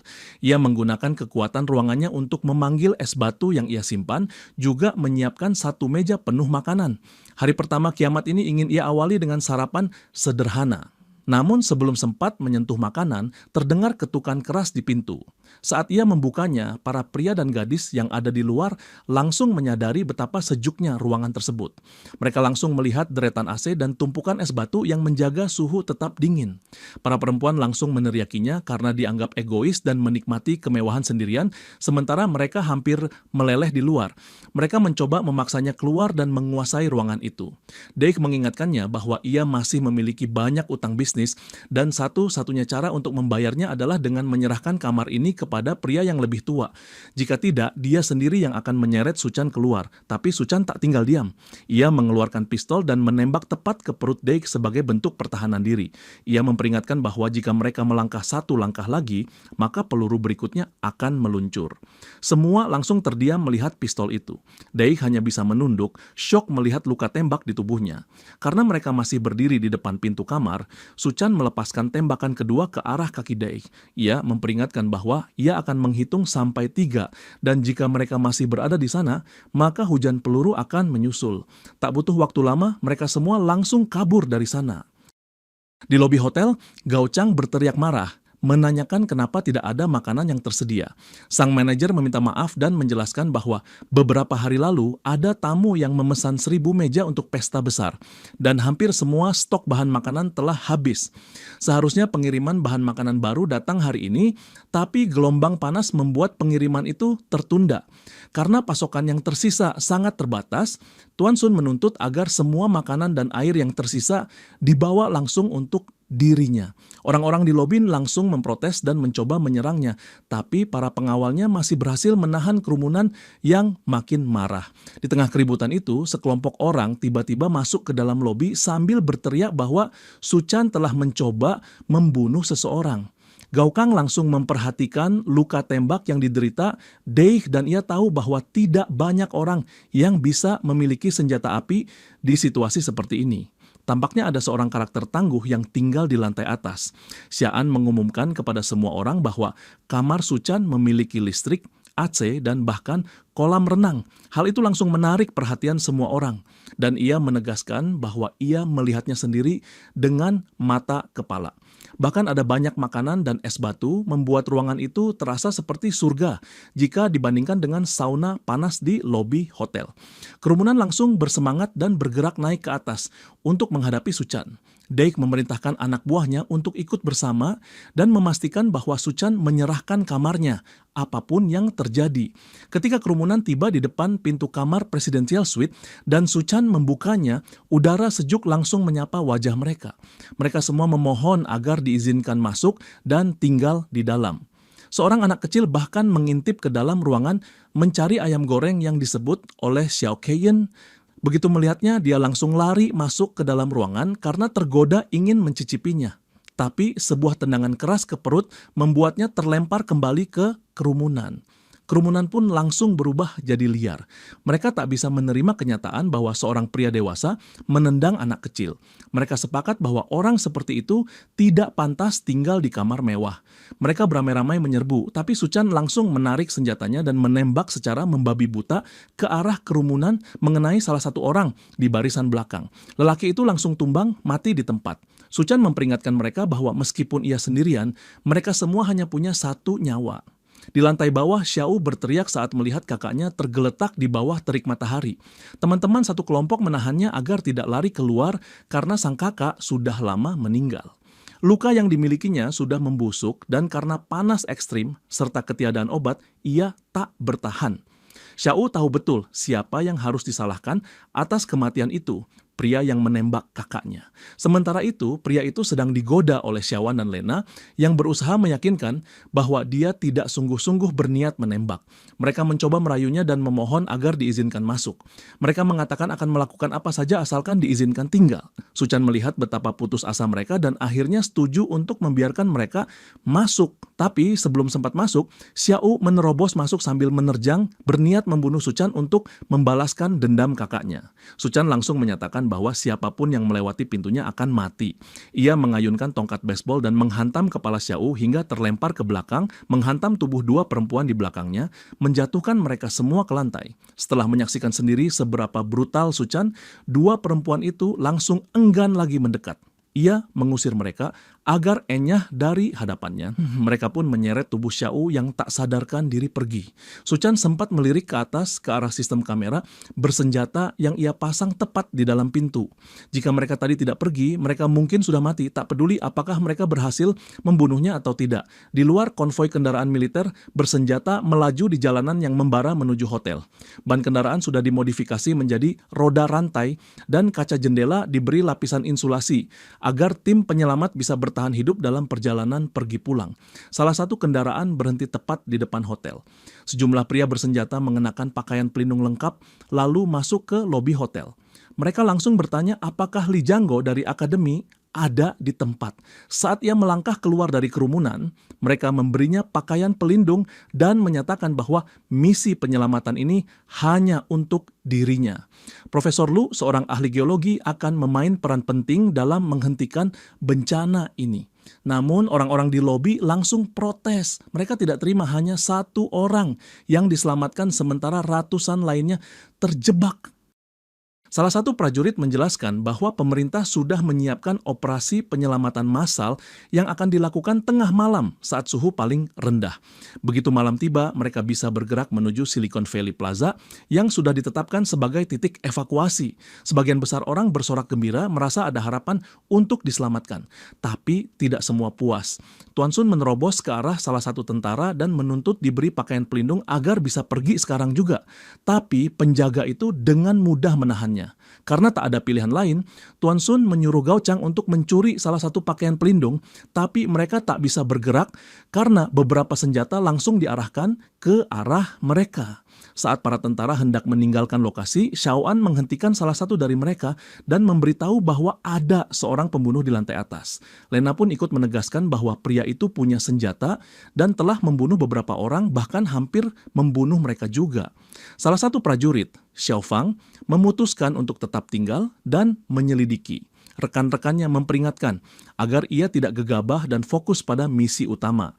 Tapi ia menolak dan berjanji akan menghubungi mereka setelah menyelesaikan urusannya. Ia pun naik ke lantai atas. Xian bersorak dalam hati, berharap begitu Suchan tertembak mati, ia bisa mengambil alih kamar dan menunggu penyelamatan. Xiao Fang menyelinap menuju kamar Presidential Suite, tapi ia menyadari bahwa ada kamera tersembunyi yang mengawasinya dari balik tanaman di sudut ruangan. Sebelum sempat bereaksi, pintu terbuka dan 2 granat dilempar keluar. Yang pertama adalah granat kejut yang langsung membutakannya. Yang kedua adalah granat gas air mata, membuatnya batuk hebat sambil berusaha memulihkan kesadarannya. Suchan muncul dari belakang dan menghantamnya dengan tongkat baseball hingga pingsan. Beberapa waktu kemudian, Xiaofang terbangun dengan tubuh terikat di kursi, masih merasakan efek gas dan benturan di kepalanya. Hal pertama yang ia sadari adalah ruangan itu sangat sejuk. Lalu, ia melihat Suchan sedang memeriksa ID militernya sambil memegang senjatanya. Ia juga sadar bahwa dirinya hanya mengenakan pakaian dalam. Semua armor dan perlengkapan pelindungnya sudah disita. Kini, setelah ia sadar, saatnya mereka berbicara. Namun, prajurit itu justru lebih penasaran bagaimana orang biasa seperti Suchan bisa punya banyak es batu dan ach. Ia juga bingung dari mana pria itu mendapatkan begitu banyak senjata dan granat kejut. Suchan menjawab bahwa dia lulusan baru dan mendapatkan semua itu selama perjalanan ke Timur Tengah. Ceritanya terdengar sangat tidak masuk akal, tapi tidak ada yang bisa dilakukan prajurit itu untuk memastikannya. Alih-alih memperdebatkan cerita tersebut, ia mengalihkan pertanyaan ke hal yang lebih penting. Suchan ingin tahu apakah pemerintah sudah menyiapkan titik evakuasi bagi warga untuk menuju pagi hari nanti. Prajurit itu terkejut karena Suchan tahu soal itu, tapi Suchan tidak memberi penjelasan lebih lanjut. Ia malah memberitahu bahwa terkena sinar bulan lebih dari 10 menit bisa menyebabkan pingsan. Dan ini bisa membunuh banyak orang dalam perjalanan menuju titik evakuasi. Xiaofang tahu soal risiko ini, tapi tidak ada cara lain. Pemerintah sudah menetapkan zona aman dan menyediakan kendaraan penyelamat yang dimodifikasi. Yang dibutuhkan hanya warga bisa sampai ke titik evakuasi dengan sendirinya. Mereka hanya perlu mengenakan selimut insulasi agar bisa bertahan dalam perjalanan menuju titik aman. Suchan lalu menaruh tangannya di pundak Xiaofang, berdiri di belakangnya dengan senjata mengarah ke kepala. Prajurit itu memohon agar tidak dibunuh, tapi justru Suchan memotong tali pengikat dan melepaskannya. Ia menghargai tugas sang prajurit dan memutuskan untuk membiarkannya pergi, namun memperingatkan bahwa di langit-langit ruangan terpasang senjata otomatis. Jika ada yang mencoba mengejarnya lagi, semua orang akan mati kecuali dirinya. Xiaofang mengerti dan memutuskan untuk pergi dengan damai meski semua senjatanya disita. Saat ia turun, orang-orang di lobi memperhatikan bahwa ia keluar tanpa berkata banyak, hanya menyarankan mereka mengenakan selimut insulasi. Sementara mereka bersiap menuju titik evakuasi, Tuan Sun menampar Gao Chang karena frustrasi dan menyalahkannya atas semua yang tak berjalan sesuai rencana. Orang-orang lain hanya bisa bertanya-tanya, sampai kapan harus berurusan dengan pria menjengkelkan itu? Tapi untuk saat ini, mereka tak punya pilihan. Begitu tim penyelamat menerima mereka, mereka masih butuh koneksi Tuan Sun agar bisa hidup nyaman. Dari balik bayangan, Suchan memperhatikan dan bertanya, apakah Gao Chang ingin memulihkan ketertiban. Bahkan di situasi seperti ini, kedua pria itu langsung jadi agresif saat melihatnya. Tapi ia menenangkan mereka dengan mengatakan bahwa ia datang hanya untuk bernegosiasi. Untuk memperlunak suasana, ia menunjukkan seember es batu yang bisa dimakan. Kedua pria itu langsung berebut karena tergoda, bahkan salah satunya menyarankan agar mereka membunuh Suchan dan mengambil lebih banyak es dari kamarnya. Suchan membalas saran itu dengan menempelkan moncong senapan ke lehernya. Gao Chang tampak lebih masuk akal dan menyarankan agar mereka membuat kesepakatan saja. Karena itu, Suchan bersedia memberikan beberapa es batu selama mereka masih berunding. Salah satu dari mereka bertanya-tanya, sebenarnya apa yang ada di dalam kamar Suchan, karena hanya sepotong es saja sudah terasa luar biasa. Gao Chang memutuskan untuk sementara mereka akan mengikuti kesepakatan itu.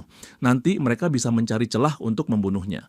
Saat mereka menikmati es batu, Tuan Sun melihatnya dan langsung marah, menyuruh Gao Chang mengambilkan lebih banyak. Pria besar itu memarahi bawahannya dan memperingatkan bahwa lain kali harus membawa barang lebih baik, kalau tidak nyawanya terancam. Ia mengambil ember berisi es batu dan menikmatinya sendiri. Saat sedang menikmati, ia melihat Dana duduk di sudut ruangan, masih mengenakan setelan jas lengkap, padahal semua orang lain sudah membuka pakaian karena panas. Ia menatap sinis ke arahnya, tapi pria besar itu malah mengejeknya karena terlalu jaim. Lalu ia meraih tangan Dana dan mencoba menariknya karena sedang ingin melampiaskan nafsunya. Dana menarik tangannya kembali dan menampar wajah pria itu karena telah menyentuhnya. Sebagai balasan, pria itu merobek jas Dana dengan kasar dan mengancam akan memperkosanya di depan semua orang di lobi. Saat jasnya sobek, pria itu baru menyadari bahwa pakaian Dana sudah basah kuyup oleh keringat. Ia pun menawarkan untuk membuka sisa pakaiannya. Itu adalah batas kesabaran Gao Chang. Ia akhirnya berdiri dan melawan pria besar itu. Tuan Sun sempat terdiam mendengar nada suaranya yang tajam. Tapi kemudian ia berbalik dengan marah dan bertanya apakah Gao Chang sadar sedang bicara dengan siapa. Tapi Tuan Sun tak tahu bahwa lawan bicaranya sudah tidak peduli apa-apa lagi. Gao Chang mencabut pisau dari balik punggung dan langsung menusukkannya ke leher pria besar itu. Orang-orang di lobi panik karena satu lagi nyawa melayang. Gao Chang berkata bahwa Su Chan benar, dunia ini sudah hampir berakhir dan orang-orang seperti Tuan Sun memang seharusnya lenyap bersamanya. Kini dengan kematian pria itu, kendali tempat ini berpindah ke tangan Gao Chang. Siapapun bisa memilih. Ikut dia menuju titik evakuasi atau tinggal di sana dan mati. Dari lantai atas, Su Chan mengamati semua itu. Sepertinya kata-katanya berhasil. Karena di kehidupan sebelumnya, Gao Chang adalah bos hotel Green City. Maka kini proses pengambilalihan kekuasaan berlangsung lebih cepat. Tak lama kemudian, bos baru hotel itu duduk santai menikmati segelas air dingin dari ember pemberian Su Chan. Lena dan Xiao An berlutut memohon di kaki Su Chan agar diberi sedikit air dari ember yang dibawanya. Mereka rela menukar apa saja, asalkan bisa merasakan kesegarannya. Tapi pria itu malah melempar air ke tanah dan menyuruh mereka ikut dengannya. Ia ingin memastikan mereka bisa dipakai sesuka hatinya. Kedua perempuan itu langsung berebut menjilat air di lantai, sementara salah satu anak buah Gao Chang bertanya, apakah bos mereka tak berniat pergi ke titik evakuasi? Gao Chang menolak mentah-mentah. Menurutnya, sekarang sudah kiamat. Jika mereka ingin bertahan hidup, maka hanya bisa mengandalkan diri sendiri. Titik evakuasi berjarak 1 kilometer, dan jika tidak bisa sampai ke sana, maka sudah pasti mereka akan mati. Karena persediaan semakin menipis, mereka tidak boleh membawa beban tambahan. Gao Chang setuju dengan logika itu dan memutuskan untuk meniru taktik Su Chan, menjadikan orang-orang itu sebagai umpan saja. Tengah malam pun tiba, waktunya bagi para penyintas untuk mulai bergerak menuju titik evakuasi. Beberapa orang membungkus diri dengan selimut dan meninggalkan hotel dengan harapan bisa mencapai tempat aman. Sejak Gao Chang mengambil alih semua persediaan, tak satu pun dari mereka diberi makanan atau air. Tetap tinggal di hotel berarti mati perlahan, sementara mencoba pergi masih menyisakan sedikit harapan.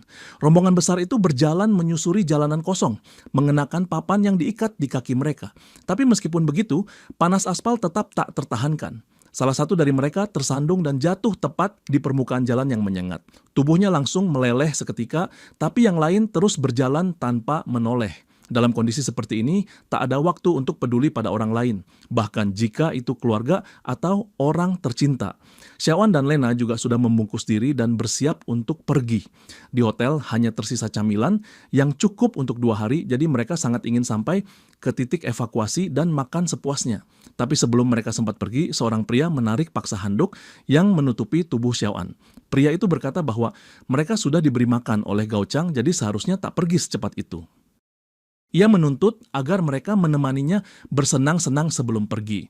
Saat ia mulai merobek pakaian Xiao An, kedua perempuan itu memohon agar setidaknya mereka dibawa ke kamar dulu sebelum acara dimulai. Dari lantai atas, Su Chan menyaksikan semuanya. Dalam kehidupannya yang lalu, ia juga ikut pergi ke titik evakuasi, tapi tak ada yang memberitahunya bahwa ia harus membawa selimut. Meskipun jaraknya hanya 1 kilometer, banyak orang tewas dalam perjalanan. Kali ini, setidaknya dengan saran yang ia berikan sebelumnya, lebih banyak orang punya peluang untuk selamat. Sementara itu, kedua perempuan itu terus memohon agar diberikan sedikit privasi, tapi pria itu hanya tertawa dan mengejek mereka. Katanya tak perlu takut karena tempat itu bukan rumah hantu. Namun ucapannya belum selesai ketika 2 zombie menerobos masuk lewat kaca ke lobi hotel. Gao Chang dan yang lainnya menjerit ketakutan melihat mereka mendekat dengan langkah pelan. Seseorang bertanya-tanya, apakah mereka juga akan berubah jadi zombie jika digigit? Tanpa pikir panjang, Gao Chang langsung meraih pria yang barusan mengganggu Lena dan melemparkannya ke arah 2 zombie. Zombie itu sebagai pengalih perhatian. Begitu tubuhnya disentuh makhluk itu, kulitnya langsung melepuh dan terbakar.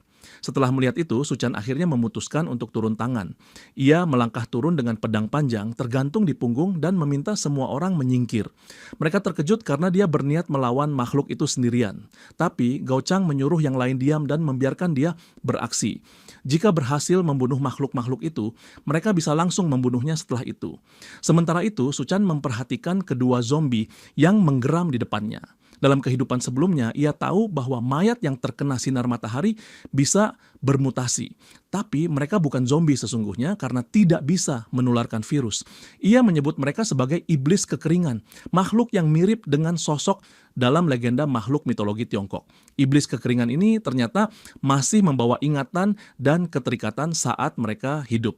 Dalam kehidupan sebelumnya, Tuan Sun dibunuh oleh Gao Chang, jadi kini makhluk itu memiliki dorongan balas dendam yang sangat kuat, yang membuatnya berubah menjadi iblis kekeringan. Karena itu, versi zombifikasi dari Tuan Sun mengabaikan keberadaan Suchan dan langsung mengejar si pembunuh lamanya. Sementara itu, Dake menjadi iblis kekeringan karena mati tertembak oleh Suchan. Ia pun langsung menerjang Suchan dengan amarah membara. Makhluk besar itu melompat dan mengayunkan cakar, tapi Suchan dengan mudah menghindar. Ia lalu berbalik menyerang Tuan Sun dan menebaskan katana lurus menembus kepala makhluk itu hingga terbelah dua. Saat tubuh makhluk itu mati, sebuah kristal kecil berwarna ungu keluar dari tubuhnya dan melayang di depan Suchan. Dalam kiamat sebelumnya, saat Gao Chang memimpin Hotel Green City, ia mendapatkan kekuatannya setelah membunuh Tuan Sun. Itu berarti kristal ini selalu muncul dari tubuh Tuan Sun dan disebut sebagai kristal inti yang bisa memberikan kekuatan manusia super. Kini kristal itu menjadi milik Suchan dan bisa digunakannya untuk meningkatkan kekuatannya. Baru saja sempat meraihnya, Dake sudah menerjang ke arahnya dengan membabi buta. Namun alih-alih melawan, Suchan melompati makhluk itu dan mendarat dengan selamat di tangga. Ia sudah mendapatkan apa yang ia butuhkan. Sisanya ia serahkan pada Gao Chang dan yang lainnya di lantai bawah. Tanpa pilihan lain, Gao Chang meraih leher Sao dan melemparkannya ke arah Dake. Tubrukan itu membuat Dake dan saudaranya yang sudah berubah menjadi zombie terpental ke tumpukan air persediaan mereka. Dalam kepanikan, Gao Chang berteriak menyuruh yang lain mencari senjata dan melawan. Sementara kekacauan itu berlangsung di lantai bawah, Suchan dengan tenang menuang minuman ke dalam gelasnya, lalu melarutkan kristal ungu yang ia dapatkan sebelumnya. Dalam kehidupannya yang lalu, kristal inti semacam ini sesekali muncul dari tubuh iblis kekeringan atau binatang mutan lainnya. Jumlahnya sangat langka, hanya 1 dari 100 yang memilikinya. Untuk bisa mendapatkan kekuatannya, kristal harus dibersihkan secara menyeluruh lalu ditelan secara langsung. Setelah kristal itu larut sempurna dalam minuman, Suchan menenggaknya dalam sekali teguk. Efeknya langsung terasa. Tubuhnya seperti meledak oleh kekuatan luar biasa hingga pakaiannya robek dan hancur seketika. Ia menjerit kesakitan, matanya memerah tajam sebelum akhirnya ambruk tanpa sehelai benang di lantai bawah. Sementara itu, mayat Dake tergeletak tak bergerak, menandakan bahwa makhluk itu sudah mati. Gao Chang menginjak kepalanya dengan marah, memaksanya untuk bangkit, tapi tubuh itu hanya diam tak bernyawa. Sayangnya, insiden itu juga menghancurkan satu-satunya sumber air terakhir mereka. Lena yang menyadari situasi sudah tak terkendali, mencoba kabur ke titik evakuasi. Namun salah satu pria menariknya dan mengancam akan memotong kakinya jika ia mencoba lari lagi. Lena memohon agar dibiarkan pergi, karena tanpa air mereka semua akan mati kehausan juga. Ia berusaha meyakinkan mereka dengan sebuah tawaran. Jika mereka membiarkannya pergi, ia akan membocorkan cara untuk menyingkirkan Suchan. Ucapan itu membuat para pria tertarik dan mendesaknya untuk segera bicara sebelum mereka kehilangan kesabaran. Lena pun mengatakan bahwa Xiaowan adalah tunangan Suchan. Dan jika mereka menyerangnya tepat di depan pintu kamar, maka kemungkinan besar Suchan akan membukakan pintu, sehingga mereka bisa menyergapnya. Para pria setuju dengan rencana tersebut, tapi Xiaowan terkejut mendapati bahwa saudara perempuannya sendiri rela mengorbankannya sebagai umpan. Saat mereka mendekati Xiaowan untuk menjalankan rencana, perempuan itu mengaku akan bekerja sama. Tapi sebelum itu, ia meminta mereka mencarikannya makanan terlebih dahulu, khususnya daging. Sayangnya semua daging dalam kulkas listrik sudah membusuk. Namun Gao Chang memiliki ide. Ia memberikan pisau ke tangan Xiaowan, sementara para pria lainnya memegangi Lena. Lalu ia menyuruh Xiaowan untuk mendapatkan dagingnya sendiri. Butuh waktu singkat bagi Xiaowan untuk menyadari maksud mereka. Mereka ingin dia memakan daging saudaranya sendiri. Ia menatap Lena dalam diam, lalu mulai melangkah perlahan dengan pisau di tangan. Lena langsung menjerit ketakutan. Ia mencoba memohon dan mengingatkan bahwa mereka saudara kandung dan tak seharusnya melakukan hal ini. Tapi Xiaowan tak lagi percaya pada kata-kata itu. Ia mempertanyakan apakah mereka benar-benar saudara, mengingat Lena sendiri yang tadi mengusulkan agar dirinya dijadikan umpan tanpa ragu. Dengan wajah dingin, Xiaoan mencengkeram leher Lena, lalu menghujamkan pisau ke perutnya berkali-kali hingga tubuhnya tak bergerak lagi. Bahkan Gao Chang dan anak buahnya tercengang melihat pemandangan itu. Xiaoan berdiri di atas genangan darah, lalu mencibir tubuh adiknya yang sekarat, menyalahkannya atas semua yang terjadi. Ia tertawa keras seakan kehilangan akal dan mengumumkan bahwa makan siangnya sudah siap. Setelah selesai makan, ia berjanji akan naik ke lantai atas dan meminum darah Suchan. Gao Chang memerintahkan anak buahnya agar membiarkan Xiaoan yang kini tak lagi disebut nama lamanya memasak daging itu. Mereka akan membutuhkan semua kekuatan untuk menghadapi Suchan. Salah satu pria sempat protes, tapi bos mereka mengingatkan, tanpa air mereka semua tak akan bertahan 1 hari pun. Jika tidak ingin menjadi mayat kering, maka mereka harus patuh.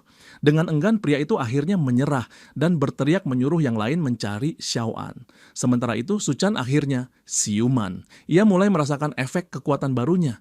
Tubuhnya kini lebih tahan terhadap panas, kekuatan ototnya meningkat drastis, dan ia bahkan mampu menghancurkan balok es besar dengan 1 tangan. Saat ia masih mengagumi perubahan itu, terdengar ketukan di pintu kamarnya. Melalui kamera keamanan, ia melihat siapa yang berdiri di depan pintunya, Chef Duanya, juru masak hotel yang terkenal dijuluki Chef Neraka. Wajahnya tegang, jelas ia berada dalam bahaya. Semua orang di bawah sudah berubah menjadi gila seperti Gao Chang, dan lantai bawah sudah tak lagi aman. Harapannya kini hanya satu, bersekutu dengan Suchan. Untungnya, ia memiliki sesuatu yang bisa ia tawarkan. Begitu pintu terbuka, Suchan masih dalam keadaan telanjang. Ia menyapa dengan santai, menanyakan apakah semuanya baik-baik saja. Tapi Duanya langsung menjerit histeris saat melihat tubuhnya. Suchan buru-buru meminta maaf, baru sadar ia lupa mengenakan pakaian sebelum membuka pintu. Ia mempersilakannya masuk, dan meskipun sempat berpikir untuk menaklukkannya, suasana yang canggung membuat ia menahan diri. Berdasarkan ingatannya dari kehidupan sebelumnya, Suchan tahu bahwa Duanya adalah wanita tangguh dan pernah bekerja sama dengan Gao Chang. Jika ia berhasil menariknya ke pihaknya, maka itu akan sangat menguntungkan. Ia pun membuka percakapan dengan menyatakan bahwa sumber dayanya terbatas dan mereka baru saja bertemu, jadi ia tidak bisa sembarangan menerima seseorang hanya karena wajah cantik. Duanya memerhatikan kamar yang penuh dengan es dan listrik. Ia menyadari bahwa jika ingin tinggal di sana, maka ia harus membuktikan bahwa dirinya berguna.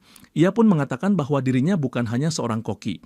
Ia adalah lulusan Universitas Kedokteran Barat Daya, memiliki sertifikat dokter resmi, dan pernah bekerja sebagai ahli bedah selama 3 tahun. Fakta bahwa Duanya adalah seorang dokter cukup menarik bagi Suchan. Tapi hal itu tak mengubah kenyataan bahwa sumber dayanya terbatas dan ia sendiri tak yakin bisa bertahan hidup sampai besok. Merasa putus asa, Duanya berkata bahwa selama ia tidak diusir dari gedung ini, ia bersedia melakukan apapun yang Suchan mau. Tanpa banyak basa-basi, Suchan menerima tawaran itu dan menyuruhnya menganggap kamar ini sebagai rumahnya sendiri. Tapi sebelum Duanya sempat menarik ucapannya kembali, semuanya sudah terlambat. Suchan memperingatkannya bahwa satu-satunya pilihan yang ia miliki jika ingin tinggal bersamanya adalah bersikap baik dan tidak menyimpan niat tersembunyi. Jika melanggar, ia tak akan segan menghabisinya. Namun Duanya tak pernah berniat mengkhianati atau menentang metode dan tekad pria itu. Kini setelah kesepakatan mereka selesai, Suchan memintanya untuk melepas pakaian. Saatnya mulai membayar sewa. Duanya pun pergi mandi. Kini setelah diperbolehkan tinggal di kamar Suchan, ia bisa menikmati air, listrik, dan segala kemewahan yang hampir tak mungkin didapatkan di dunia kiamat. Sebuah tempat seperti ini bisa dibilang surga bagi siapapun di luar sana. Tidak perlu lagi khawatir tentang terik matahari atau risiko dimakan oleh manusia lain yang sudah berubah menjadi monster. Namun bukan berarti Suchan adalah malaikat. Niatnya sangat jelas, terutama ketika ia menyebut akan memberikan makanan berbeda untuknya. Tapi Duanya tidak punya pilihan lain. Bertahan di kamar ini, meski dengan harga yang mahal, tetap lebih baik daripada mati perlahan di bawah panasnya neraka luar. Untungnya, sebelum memutuskan naik ke kamar Suchan, ia sudah mempertimbangkan kemungkinan ini. Jadi, ia menerima semua konsekuensinya. Sementara itu, dari ruang tamu, Suchan memperhatikan Duanya yang sedang mandi. Tentu saja bukan untuk mengintip, setidaknya begitu ia yakinkan dirinya sendiri. Alasannya, katanya, agar bisa memastikan perempuan itu tidak melakukan hal yang mencurigakan. Setelah mandi, Duanya keluar mengenakan kostum cosplay perawat yang sudah dipilihkan khusus oleh Suchan. Ukurannya terlalu kecil, jelas tak mampu menutupi apapun secara layak. Suchan memujinya dan mengatakan bahwa ia terlihat sempurna. Duanya hanya tersipu malu dan tampak tak yakin dengan situasi itu. Tiba-tiba terdengar dentuman keras dari pintu. Seseorang di luar berteriak menyuruh Suchan keluar dan menyelamatkan mereka. Suara lain mengancam akan mendobrak pintu jika ia tak juga keluar. Di luar seseorang mengendap dengan gigi dan cakar tajam. Jelas, makhluk itu sudah bukan manusia lagi. Alih-alih panik, Suchan justru terlihat kesal karena harus berurusan lagi dengan para badut ini. Duanya memperingatkan agar ia tidak keluar. Orang-orang di bawah sudah gila, mereka bahkan telah memakan Lena. Jika pintu dibuka, mungkin mereka juga akan dimakan. Fakta bahwa mereka memakan manusia membuat ekspresi Suchan berubah serius, ini pertanda buruk. Dengan tenang, ia keluar dari suite dan menemui orang-orang di luar pintu.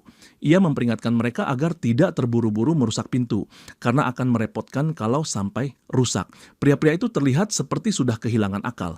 Pembuluh darah menonjol di sekujur tubuh mereka. Mata merah menyala penuh kegilaan. Di tengah kerumunan, Xiao An meronta dan memohon agar Suchan menyelamatkannya, sementara salah satu pria mencengkeram kepalanya. Begitu Suchan muncul, mereka semua menoleh padanya dengan senyum menyeringai dan gigi tajam. Ini jelas akan berakhir dengan pertempuran. Namun ekspresi wajah Suchan tetap datar, seolah semua ini hanya gangguan kecil saja.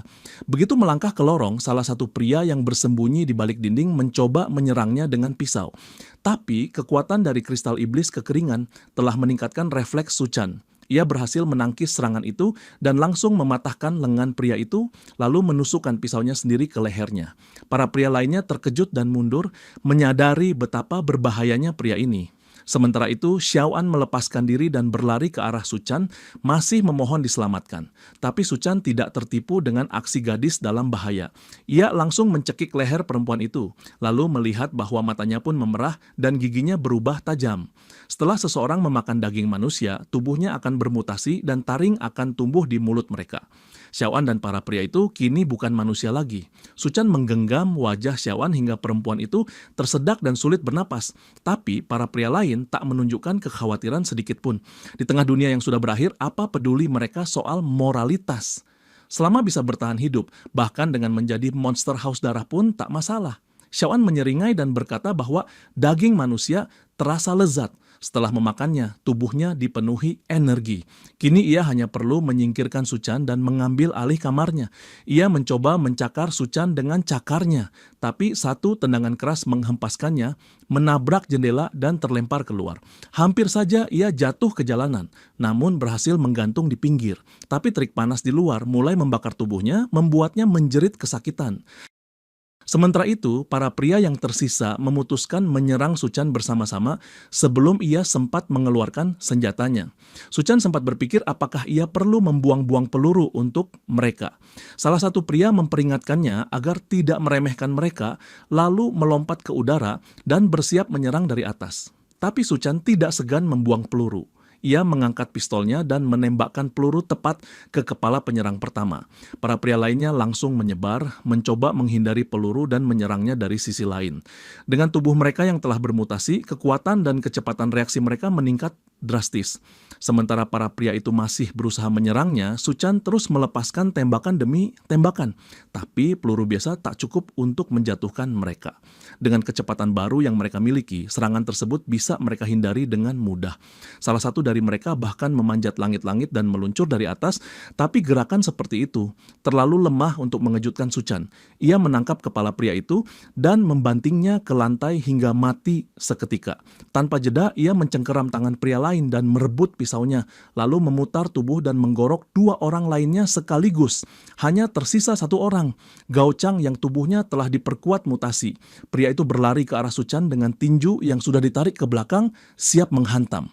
Tapi seperti yang lain, ia tak sempat melakukan apapun sebelum Suchan menangkapnya dan membantingnya ke tembok, dicekik tanpa ampun. Saat ia menahan Gao Chang di dinding, sesosok bayangan melompat masuk dari jendela dan mendarat di ujung lorong. Itu Xiao An. Tubuhnya kini terlihat lebih mengerikan. Punggungnya dipenuhi duri tajam dan ia memiliki ekor panjang. Mutasi akibat sinar matahari dan dorongan emosional kuat terhadap Su Chan membuatnya berubah begitu cepat menjadi monster utuh. Tanpa banyak basa-basi, Su Chan mematahkan leher Gao Chang hingga mati, lalu berbalik menatap Xiao An. Pertarungan terakhir pun dimulai. Karena perempuan itu tak mau lenyap, maka ia harus dibunuh berulang kali sampai benar-benar hilang. Xiao An meraung penuh amarah, mata mereka saling terkunci dalam tatapan tajam. Dari dalam kamar, duanya mengamati segalanya. Ia masih tak percaya bahwa Su Chan berhasil menghabisi seluruh kelompok Gao Chang sendirian.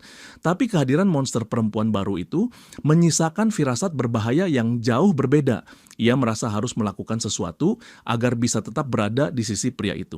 Ia tak ingin menjadi beban, walau cara Su Chan merawatnya agak meragukan. Saat kebingungan mencari solusi, matanya menangkap sesuatu di dalam kamar yang bisa digunakannya untuk bertarung. Tanpa ragu, ia masuk ke dalam lalu keluar lagi sambil membawa cambuk. Dengan ekspresi berani, ia menyatakan bahwa ia ingin membantu. Namun Su Chan tak terlalu terkesan.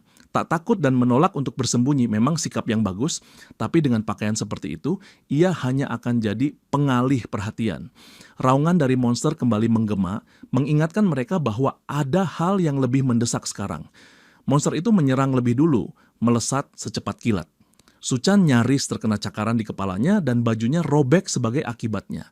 Ia segera mengaktifkan salah satu kemampuan andalannya, mode amukan, yang memperkuat tubuh dan daya tahan secara drastis. Monster itu muncul di belakangnya dan mencoba menggigit lehernya dengan gigi tajam.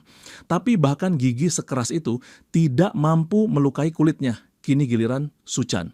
Ia menangkap kedua tangan monster itu, lalu melakukan gerakan cepat memutar ke belakang dan mendarat di punggungnya, sambil mencengkeram kedua tangan si monster ke atas. Tanpa memberi waktu bereaksi, ia langsung mencabik kedua lengannya, lalu membanting tubuh monster itu ke lantai hingga berteriak kesakitan. Su Chan berdiri di belakangnya siap menghabisi. Awalnya ia berniat membiarkan monster itu menderita lebih lama di tengah kerasnya kiamat, perlahan menyiksanya hingga mati. Tapi sepertinya kali ini ia harus menyelesaikannya lebih cepat. Sayangnya itu tak berjalan sesuai rencana. Monster itu melilitkan ekornya ke tubuh salah satu mayat penyerangnya yang tadi sudah mati. Kemudian mulutnya terbuka hingga ke dada, menelan tubuh pria itu utuh. Dalam sekejap, kekuatannya kembali penuh. Lengannya tumbuh kembali. Ternyata ia bisa meregenerasi bagian tubuh yang putus. Namun bagi Su Chan, ini justru kabar baik. Jika monster itu bisa tumbuh kembali, maka ia bisa terus menghancurkannya berulang kali dan menikmati permainan ini selama yang ia mau. Ia kembali menyerbu dari belakang dan mencabik lengan kirinya. Sebelum monster itu sempat berdiri, ia kembali menghantamnya ke tanah, merobek lengan kanannya, lalu mencabut ekornya dan kedua kakinya sekaligus. Tak lama, semua bagian itu tumbuh kembali. Sama seperti yang ia harapkan. Itu baru ronde pertama. Ronde kedua dimulai segera. Su Chan mencabik tubuhnya berkali-kali dan setiap kali monster itu sembuh, ia kembali dihancurkan. Bukan hanya lengan dan kaki, kali ini ia juga menyasar lidah, organ dalam, dan semua bagian lain kecuali kepala. Sepertinya hanya kepala yang tidak bisa beregenerasi. Pada ronde ke-21, tubuh monster itu tak lagi pulih, ia terbaring hancur, remuk, dan tak berdaya. Su Chan sempat berpikir untuk mencungkil matanya, tapi ia memutuskan untuk tidak sejauh itu. Bagaimanapun, kini Su Chan bukan lagi manusia. Dia iblis. Perempuan itu bertanya dengan suara gemetar, kenapa dia menyiksanya sejauh ini dan apa alasan dibalik penderitaan sebelum kematiannya. Jawaban Su Chan sederhana, balas dendam. Tanpa ragu, ia mengayunkan kakinya ke kepala monster itu, menghancurkannya hingga mati seketika. Dengan ancaman itu telah disingkirkan, duanya mendekat dengan gugup dan bertanya apakah dia baik-baik saja. Tapi alih-alih menjawab, Su Chan justru bertanya apakah dia sudah siap. Ia sudah jadi pahlawan, dan seharusnya itu cukup untuk membuat perempuan itu memberinya hadiah di tempat lain. Sementara itu, di titik evakuasi, suhu lingkungan tampaknya mulai kembali normal. Ini bukan harapan besar, tapi bisa jadi akhir dari kiamat sudah dekat. Setidaknya itulah yang dipikirkan para prajurit yang bertugas di stasiun Universitas Teknik. Salah satunya adalah Xiao Fang, tentara yang dulu sempat bertengkar dengan Su Chan di hotel. Dan ia melihat sesuatu dari kejauhan. Dengan cemas, ia memanggil kapten regunya, seorang wanita berambut putih, lalu memberitahu bahwa banyak orang sedang mendekati titik penyelamatan. Sang kapten berbalik untuk melihat, tapi bukannya orang, ia justru melihat gerombolan zombie dalam jumlah masif tengah bergerak ke arah mereka. Zombie-zombie itu berlari mendekat dengan cepat dan kapten segera memberi perintah. Ia menyuruh Xiaofang untuk segera mengevakuasi warga sipil dari titik penyelamatan, sementara ia sendiri akan mencoba menahan zombie-zombie itu. Xiaofang sempat protes, tapi akhirnya terpaksa menurut setelah diperintah langsung. Ia pun berlari masuk sambil berteriak agar kapten tidak mati. Di sisi lain, Su Chan bersiap menunjukkan kekuatan mode amuknya kepada Duan Ye untuk ketiga kalinya. Sejauh ini ia sudah menerima lebih banyak hadiah dari perempuan itu daripada yang bisa ia hitung. Sambil menutup tubuhnya, Duan Ye bertanya apakah dia benar-benar mau melakukannya lagi. Su Chan menjawab bahwa sekarang, dengan gelombang panas ekstrim yang sudah reda, ia harus pergi keluar sebentar. Tapi sebelum itu, ia harus menciptakan kenangan tak terlupakan untuknya. Duan Ye bertanya kenapa dia tidak bisa ikut, tapi orang-orang di sekitarnya hanya boleh ikut jika memenuhi dua syarat. Mereka harus berguna dan mereka harus patuh sepenuhnya. Setelah sesi mereka selesai, Duan Ye tampaknya sudah benar-benar tunduk padanya. Kini Su Chan harus segera masuk ke kota sebelum gelombang pasang laut naik. Dalam kehidupan sebelumnya, zombie-zombie dipenuhi obsesi untuk mencapai titik penyelamatan. Akhirnya mereka membentuk tsunami zombie dan menyerbu jalur pelarian terakhir. Banyak warga sipil dan tentara yang tewas saat itu, dan peristiwa itu juga menyebabkan senjata militer tersebar di mana-mana.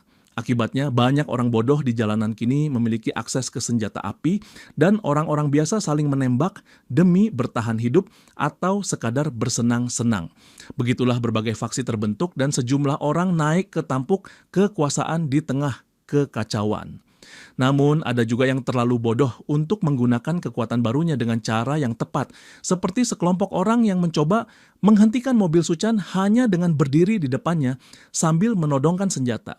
Mereka meneriakkan perintah untuk berhenti, tapi Su Chan justru menginjak gas dan melindas mereka tanpa ampun, terus melaju menuju tujuannya. Saat berkendara di dalam kota, ia melihat dinding-dinding bangunan mulai retak karena panas matahari dan serangan zombie yang tiada henti akhirnya menyebabkan stasiun kereta bawah tanah runtuh. Ribuan orang tewas terjebak di bawah tanah. Ia sempat menghentikan mobil untuk mengintip ke dalam lubang besar di jalan. Di bawah sana, ratusan pasang mata zombie menatap balik ke arahnya. Suara mobil menarik perhatian mereka. Meski kemungkinan besar ada banyak kristal di kepala para zombie itu, tidak semuanya memiliki kristal, dan membelah tengkorak satu persatu akan memakan terlalu banyak waktu. Alih-alih, ia memutuskan untuk menuju kampus teknik dan mengecek situasi secara langsung. Ini pertama kalinya ia kembali ke Universitas Teknik sejak lulus, dan kini tempat itu jauh lebih kacau, dipenuhi para preman dan zombie. Begitu masuk dari pintu depan, ia disambut oleh sekelompok orang yang tampaknya memelihara zombie sebagai hewan peliharaan terikat di dinding. Mereka memberi peringatan bahwa ia telah memasuki wilayah mereka, dan jika ingin lewat tanpa masalah, ia harus menyerahkan ranselnya. Su Chan pura-pura pasrah, lalu mengeluarkan satu potong paha ayam panggang dari dalam tas umpan yang ia rencanakan sejak awal.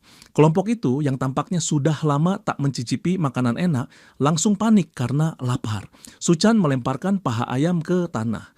Mereka langsung berebut, melompati satu sama lain seperti binatang kelaparan. Namun saat mereka berebut, Su Chan menarik kembali paha ayam menggunakan seutas tali. Ia mengejek mereka bahwa mereka tidak layak mendapat makanan itu. Tentu saja mereka murka, langsung mencabut senjata dan hendak menyerangnya. Itu membuat Su Chan harus berhenti bermain-main. Ia mencabut pistol dan menghabisi mereka dengan cepat. Dalam pikirannya, ia tak ingat ada begitu banyak orang bodoh di kehidupan sebelumnya. Mungkin karena peringatan-peringatan yang ia berikan, banyak orang selamat yang seharusnya mati, dan itu membuat situasi sekarang jadi semakin kacau. Ia menaiki tangga dan tiba di jurusan herpetologi, tempat khusus reptil dan ular. Gembok besar di pintunya menunjukkan bahwa ruangan ini sudah lama tidak dimasuki. Begitu masuk, udara pengap dan bau bangkai menyengat dari seluruh penjuru ruangan. Banyak ular yang telah mati. Ia menyusuri ruangan dan akhirnya menemukan apa yang ia cari, seekor ular Raja Emas, calon pemimpin pasukan ular laut di masa depan. Tampaknya ia bertahan hidup dengan memakan semua ular lain. Dalam kehidupan sebelumnya, ular inilah salah satu makhluk pertama yang mengalami mutasi dan memakan cukup banyak manusia.